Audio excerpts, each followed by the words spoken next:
மந்திர ஆலோசனை நடந்த இடத்திலிருந்து வெளிவந்த பூதி விக்ரமகேசரி அங்கே இருந்த குதிரை மேல் தாவி ஏறினார். தஞ்சை கோட்டையின் வடக்கு வாசலை நோக்கி விரைந்து சென்றார். அதே சமயத்தில் யானை ஒன்று வடக்கு வாசலை நெருங்கி வந்து கொண்டிருந்ததை பார்த்தார். யானையின் மேல் யானை பாகன் ஒருவனும் 2 பெண்களும் இருந்தார்கள். யானை பாகன் தன் கையில் வைத்திருந்த கொம்பை வாயில் வைத்து சிறிது நேரம் முழங்கினான். பின்னர் ஈழத்து பட்ட பராந்தகன் சிறிய வேளாரின் செல்வ புதல்வி, கொடும்பாளூர் பெரிய வேளார் சேனாதிபதி பூதி விக்ரமகேசரியின் வளர்ப்பு குமாரி, பழையாறை இளைய பிராட்டி குந்தவை தேவியின் அருமை தோழியரான வானதி தேவி வருகிறார், வழிவிடுங்கள் என்று உரத்த குரலில் கூவினான். கோட்டை வாசலுக்கு அருகில் அகழிக்கரையை அடைந்ததும் யானை பாகன் மறுபடியும் ஒரு முறை கொம்பை வாயில் வைத்து ஊதினான்.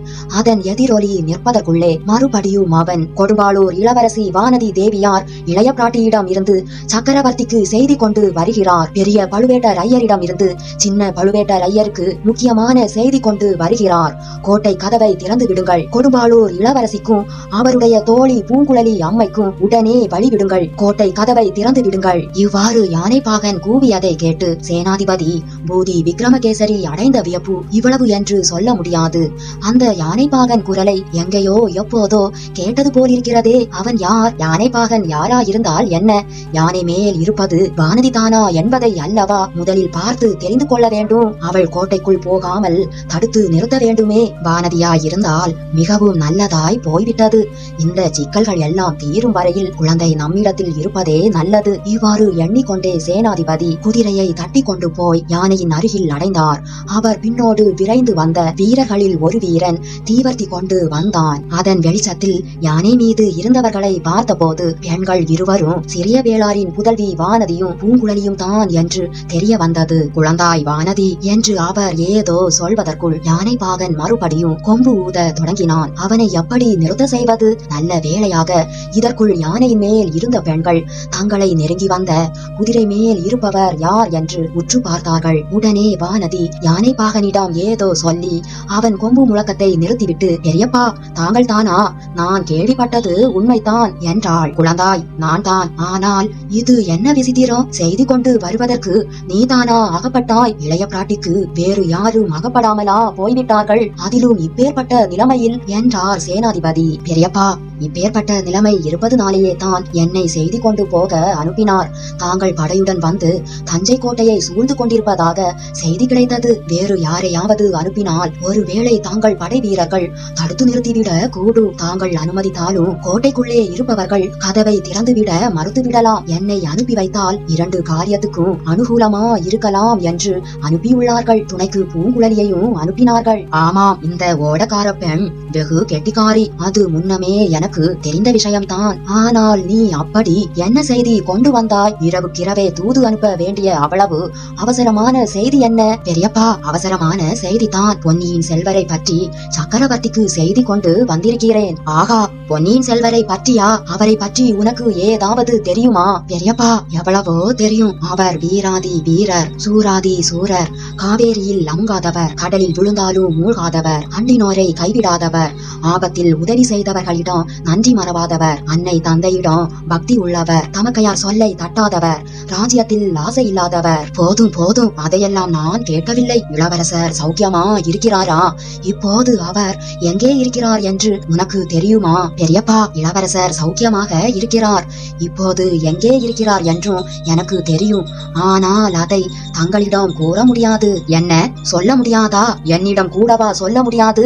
வானதி, நீ தானா பேசுகிறாய்? ஆம் பெரியப்பா, நான் தான் பேசுகிறேன். இளவரசர் இருக்கும் இடத்தை ஒருவரிடமும் சொல்வதில்லை என்று வாக்களித்திருக்கிறேன். சேனாதிபதி பூதி விக்ரமகேசரிக்கு ஆத்திரம் பொத்து கொண்டு வந்தது. வானதி இளைய பிராட்டியிடம் அனுப்பினால் உன்னை நல்ல முறையில் வளர்ப்பாள் என்று நம்பினேன். இவ்வளவு பிடிவாதக்காரியாக வளர்த்து விட்டாளே. போதும் போதும், நீ பழையாறையில் இருந்தது போதும். கீழே இறங்கு. உன்னை கொடும்பாளூருக்கு அனுப்பிவிட்டு மறு காரியம் பார்க்கிறேன் என்றார். பெரியப்பா, எனக்கும் இந்த தஞ்சாவூர் மண்ணை மிதிக்கவே இஷ்டமில்லை. ஆகையினால் தான் யானை மேல் ஏறி உட்கார்ந்திருக்கிறேன். இந்த யானைக்கு அடிக்கடி மதம் பிடித்து விடுகிறது. இன்று காலையில் ஒருவனை தூக்கி எறிந்து விட்டது.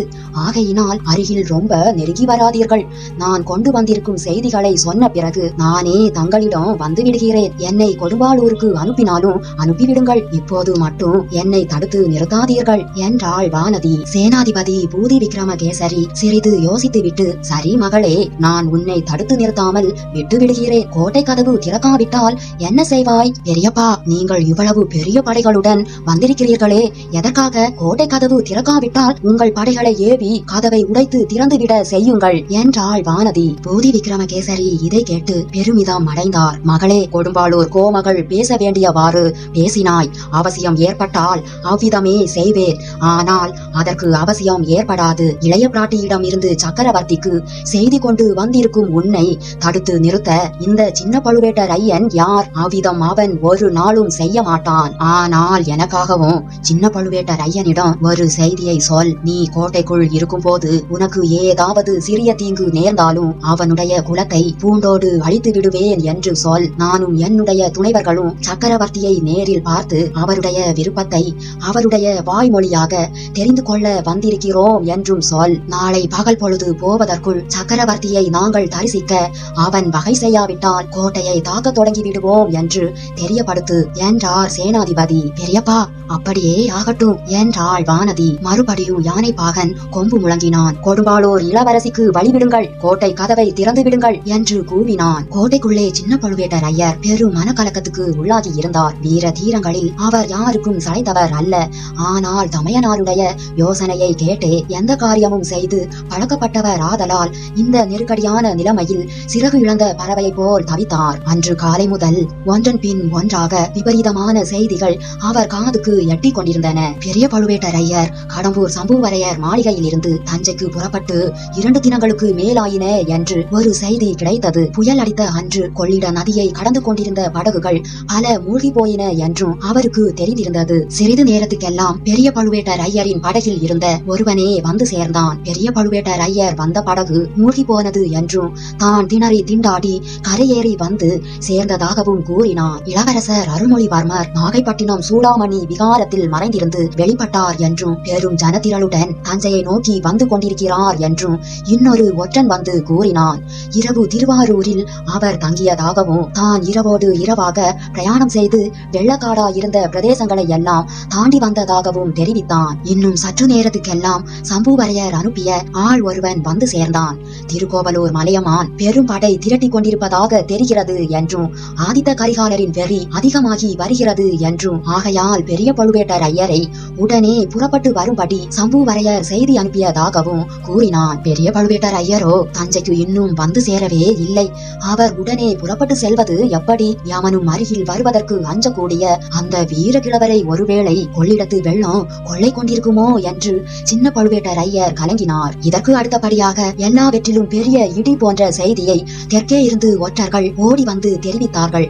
தென் திசையில் இருந்து தஞ்சைக்கு வந்த 3 பெரிய சாலைகளிலும் சேனா வீரர்கள் சராசரியாக வந்து கொண்டிருப்பதாகவும் கொடும்பாளூர் பூதி விக்ரமகேசரியும் வருவதாகவும் அவர்கள் கூறினார்கள். இதை கேட்ட உடனே தான் சின்ன பழுவேட்டரையர் கோட்டை கதவுகளை எல்லாம் சாத்திவிடும்படி உத்தரவு போட்டார். உள்ளிருந்து யாரும் வெளியேறுவதையும் வெளியிலிருந்து உள்ளே வருவதையும் கண்டிப்பாக தடை செய்துவிட்டார். வழக்கம் போல அன்று கோட்டைக்குள் வந்து வேளக்கார படையினரை சக்கரவர்த்தியின் அரண்மனையை சுற்றிலும் காவலுக்கு அமைத்துவிட்டு தம்முடைய சொந்த படை வீரர்களை கோட்டை காவலுக்கு நியமித்தார். இந்த விவரங்களை எல்லாம் சக்கரவர்த்திக்கும் தெரிவித்துவிட வேண்டும் என்று எண்ணினார். ஆனால் அதற்கு முன்னால் முதன் மந்திரி அனிருத்தரை கலந்து கொள்ள வேண்டும் என்றும் விரும்பினார். அனிருத்தரிடம் சின்ன பழுவேட்டரையருக்கு அவ்வளவாக நம்பிக்கை கிடையாது தான் என்றாலும் அந்த சமயம் அவர் கோட்டைக்கு வெளியில் இல்லாமல் உள்ளே இருப்பது தான் நல்லது.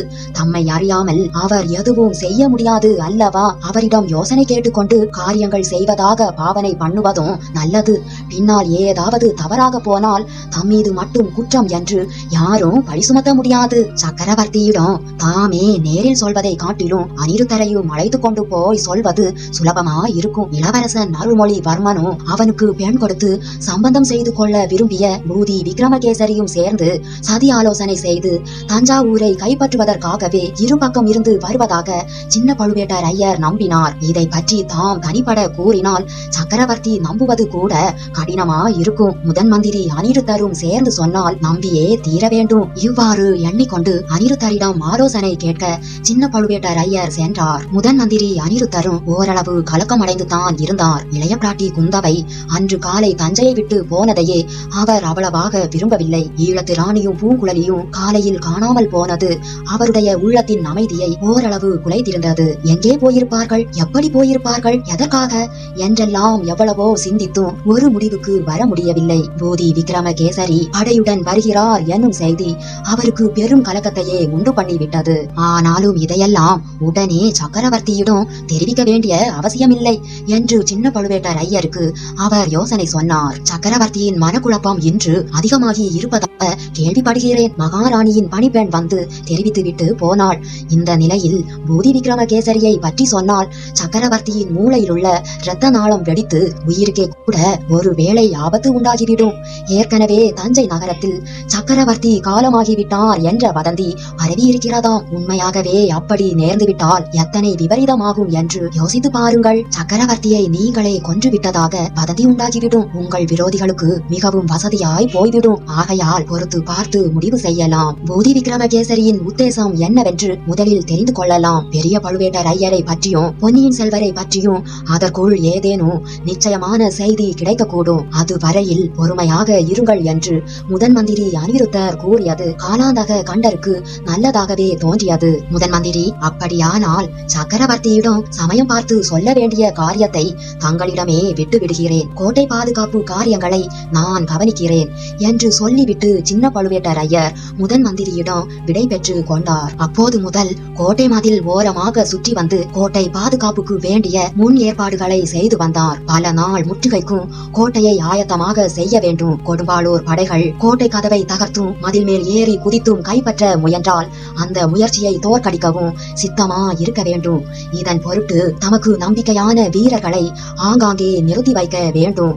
கோட்டை மதில் எங்கேயாவது பலவீனப்பட்டிருந்தால் அதை செப்பனிட்டு பலப்படுத்த வேண்டும். இந்த ஏற்பாடுகளில் சின்ன பழுவேட்டரையர் கவனம் செலுத்தி கொண்டிருந்த போதே வெளியில் இருந்து செய்திகள் அறிவதற்கு வழி என்ன என்பது பற்றியும் அவருடைய உள்ளம் சிந்தித்துக் கொண்டிருந்தது. தஞ்சை கோட்டைக்கு ரகசிய சுரங்க வழிகள் 2 தான் உண்டு. ஒன்று பெரிய பழுவேட்டரையரின் மாளிகையில் இருந்து பொக்கிஷ நிலவரை வழியாக வெளியே சென்றது. இந்த வழியை சில நாள் யாரும் உபயோகிக்க முடியாது. ஏனென்றால் அந்த வழி வெளியே திறக்க வேண்டிய இடத்தில் வடவாற்றின் வெள்ளம் அலைமோதி கொண்டு சென்றது. அந்த வழியை அப்போது திறந்தால் வெள்ளம் நிலவரைக்குள்ளேயே புகுந்துவிடும். இன்னொரு சுரங்க வழி முதன் மந்திரி அனிருத்தரின் அரண்மனைக்குள்ளே இருந்து புறப்பட்டது. ஆனால் அதன் வழியாக சின்ன பழுவேட்டரையர் அறியாமல் யாரும் வெளியே போகவோ உள்ளே வரவோ முடியாது. அந்த வழி கோட்டை சுவரை கடந்து செல்லும் இடத்தில் சின்ன பழுவேட்டரையரின் காவல் இருந்தது. இரவு 2ஆம் ஜாமத்துக்கு மேலே அந்த சுரங்க வழியாக வெளியே ரகசியமான ஆட்களை அனுப்ப வேண்டும் என்று சின்ன பழுவேட்டரையர் எண்ணமிட்டு கொண்டிருந்தார். கடம்பூருக்கும் பழையாறைக்கும் ஆட்களை அனுப்பி பெரிய பழுவேட்டரையரை பற்றியும் பொன்னியின் செல்வரை பற்றியும் நிச்சயமான தகவலை அறிந்து வர செய்ய வேண்டும். இம்மாதிரி காலாந்தக கண்டர் முடிவு செய்திருந்த சமயத்திலே தான் ஒரு வீரன் விரைந்து வந்து வடக்கு வாசலில் ஒரு யானையின் மேல் 2 பெண்கள் வந்திருப்பதை பற்றியும் அவர்களுக்காக கதவை திறக்கும்படி யானை பாகன் கூவுவதை பற்றியும் தெரிவித்தான். வந்திருக்கும் பெண்களில் ஒருத்தி வானதி என்று தெரிந்ததும் சின்ன பழுவேட்டரையர் பெரிதும் ஆச்சரியமடைந்தார். வானதியின் பெரிய தந்தை படையுடன் வந்து கோட்டையை சுற்றி முற்றுகையிட்டிருக்கும் போது அந்த பெண் கோட்டைக்குள் தன்னை விடும்படி கேட்பதற்கு எவ்வளவு துணிச்சல் வேண்டும். முதலில் கண்டிப்பாக கதவை திறக்க முடியாது என்று சொல்லிவிட வேண்டும் என்றே எண்ணினார். வடக்கு கோட்டை வாசலுக்கு போய் சேர்வதற்குள் அவருடைய எண்ணம் மாறிவிட்டது. கேவலம் ஒரு சிறு பெண்ணுக்கு பயந்து கோட்டை கதவை திறக்க மறுப்பதா? இது என் வீரத்துக்கு இழுக்காகாதா என்று எண்ணினார். அப்படி எதற்காகத்தான் அந்த பெண் கோட்டைக்குள் வர விரும்புகிறாள் என்பதை அறிந்து கொள்ளவும் அவருக்கு ஆவல் உண்டாகியது. கோட்டை வாசலின் மேல் மாடியில் ஏறி நின்று பார்த்தார். யானை மீது யானை பாகனை தவிர 2 பெண்கள் தான் இருந்தார்கள் என்பது நன்றாக தெரிந்தது. அவர்களில் ஒருத்தி வானதி தான் என்பதையும் தெரிந்து கொண்டார். அந்த சமயம் கொடும்பாளூர் பெரிய வேளார் அவர்களுடன் பேசிக் கொண்டிருந்தார். அந்த சம்பாஷணையின் ஒரு பகுதியும் சின்ன பழுவேட்டரையரின் காதில் விழுந்தது. பெரிய வேளார் வானதியை கோட்டைக்குள் போக வேண்டாம் என்று சொல்வதையும் வானதி அதை மறுத்து உள்ளே போவேன் என்று பிடிவாதம் பிடிப்பதையும் அறிந்து கொண்டார். எனவே வானதிக்கு கதவை திறந்து விடலாம் என்ற எண்ணம் உறுதிப்பட்டது. பெரிய வேளார் அப்பால் அகன்று சென்றதும் யானை மேலும் சில அடிகள் எடுத்து வைத்து அகழி ஓரத்தில் வந்து நிற்பதை கண்டார். யானை பாகன் கொம்பை எடுத்து ஊதிவிட்டு முன் போலவே கொடும்பாளூர் இளவரசிக்கு கோட்டை கதவை திறந்து விடுங்கள், பெரிய பழுவேட்டரையரிடம் இருந்து சின்ன பழுவேட்டரையருக்கும் இளைய பிராட்டியிடம் இருந்து சக்கரவர்த்திக்கும் செய்தி கொண்டு வரும் வானதி தேவிக்கு உடனே வழிவிடுங்கள் என்று கூவினான். இதை கேட்டதும் சின்ன பழுவேட்டரையரின் மனதில் கொஞ்சம் நஞ்சம் இருந்த சந்தேகமும் தயக்கமும் நீங்கிவிட்டன. பெரிய பழுவேட்டரையர் வானதியின் மூலமாக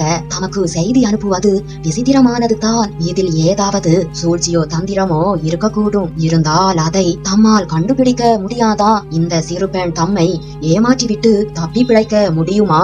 பார்த்து கொள்ளலாம். இவ்வாறு சின்ன பழுவேட்டரையர் மனதில் எண்ணிக்கொண்டார். பின்னர் யானை பாகன் ஊதிய கொம்பின் முழக்கத்துக்கு பதில் முழக்கம் கோட்டை வாசல் மேல் மாடியில் இருந்து கேட்டது. தீவர்த்தி வெளிச்சம் தெரிந்தது. அந்த வெளிச்சத்தில் வேல்களின் முனைகள் ஒளி வீசி திகழ்ந்தன. வளைத்து நாணேற்றப்பட்டிருந்த வில்களில் அம்புகள் பூட்டப்பட்டு புறப்பட சித்தமா இருந்தன.